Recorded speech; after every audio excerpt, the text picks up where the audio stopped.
Hello everyone, my name is Alex, and today I'm going to be showing you how you can use pivot tables in Microsoft Excel to do some amazing things. Let's head over to the computer and jump right in. Pivot tables automatically summarize your data, allowing you to easily dissect it in ways that provide value to the users. So now, let's explore pivot tables a little. Here we're looking at sample sales data for a stationery company. The first decision a user has to make is how they want to summarize the data.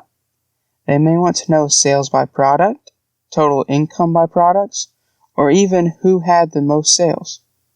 Pivot tables can do all of this for you. Let's head over to the Insert tab. On this tab, in the Tables section, you see two pivot table options: blank pivot tables and recommended pivot tables. We'll start with looking at recommended pivot tables. In the window that appears, Excel suggests a few summarization options. But today, I want to focus on building a pivot table from scratch. So we'll close out of this and go over to a blank pivot table. The window that appears asks where your data is in the sheet. Thankfully, so long as a cell in the data is selected, Excel usually finds your data automatically. Let's accept the defaults. So now we are brought to the new worksheet, which houses our blank pivot table on the left.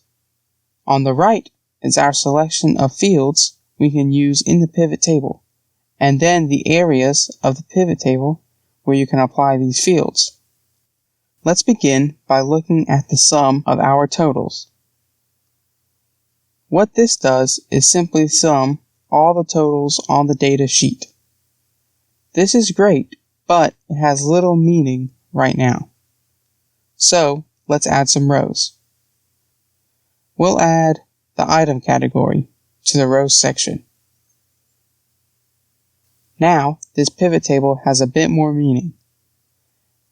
This breaks the grand total for all items up according to the individual items. Items can also be placed in the columns section. Let's clear out this pivot table and look at another example.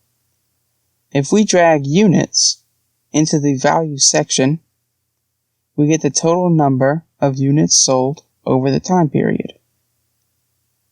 Adding item to the rows section shows the total number of each item sold, breaking apart the grand total. Let's add a second field to the rows category. Let's do rep. Now, the pivot table separates the grand total into the total units that each rep sold. This per rep total is then separated into how much of each item that rep sold. You can add as many or as few rows, and the same goes for columns. In fact, let's move the item field into the columns area. Now we see much of the same information, but in a different way. It also adds the ability to see the grand total of each item along the bottom. The filter section allows you to filter the data to focus in on specific items. Let's move the item field to the filter area. By doing so, we can see the total unit sales for each sales rep. However, by coming up to the filter bar and clicking the drop-down arrow, we can choose which items we want to see.